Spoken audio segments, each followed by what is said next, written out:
prefer to have a bit more wiggle, open space to being able to discuss. And I mean, of course, when you build something new, you have more space to being able to do it, but you also sometimes have to fit into framework of your customer because they already have certain tool set in the company.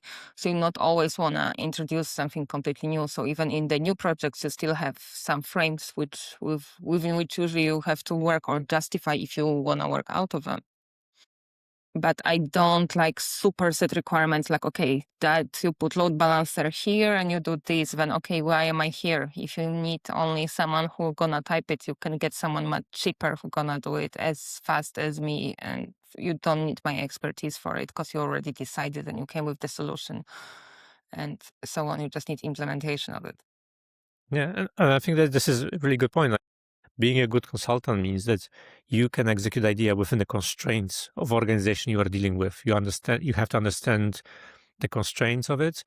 What are the teams? What's the composition of the teams? Was it effective politics? How you can navigate between those teams? Who can help you? Who's going to suffer from the change? Who's going to benefit from the change?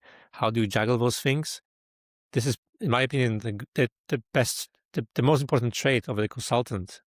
Because otherwise, as you said, Mike, you come and execute, and that can be done even by offshore teams, right? And that's what I wanted to, because that paints the core difference between actually hiring a consultant, which not only can provide you with some technical solutions and technical sparring, but let me guess, you know a lot about business. So you obviously probably also mentioned some traps or, possibilities that stem from business and possibly other domains that you know about, because you are not just pure executors.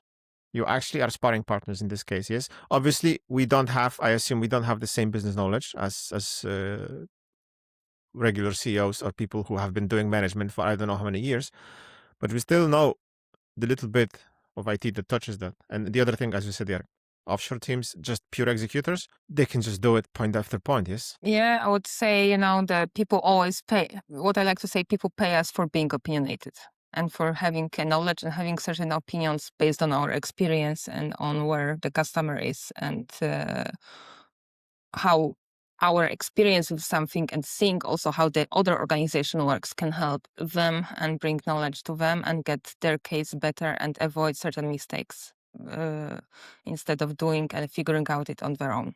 Having opinions is actually, I think, beneficial when you're a consultant. You need to have an opinion. If you don't have anything to say, then you're the one executing only. Yeah, exactly. When you are one executing. But that means probably not simply that it actually pays off to pay 3 hours of someone who is actually not just an executor that you can spar with to kind of like, check your ideas, do some reality check, have second opinion, and then go with more specific requirements. Jarek. Yeah, I agree. Maybe it's more comment about what you said earlier about this business knowledge. I don't have in-depth business knowledge with every customer I work. I have a significant experience with investment banking because that's where I had multiple customers from. So I have domain knowledge from there. But even then, I think what helps more is to have significant level of empathy or sympathy for the customer and their business to try to put yourself in their situation what they're trying to solve. Requirement idea might be ridiculous, might be hurting them, but it's not their choice. It's maybe coming from the competition, coming from regulators, coming from the current market forces. Even the on the paper dumbest idea might be the one that has to be implemented, and that is rather than trying to play this optimizing game, you optimize within the conditions and the constraints you're working with. I think that's the difference here. But on other points, yes, sparring and rubber ducking with experienced consultant is way more beneficial than jumping straight into implementation with offshore teams.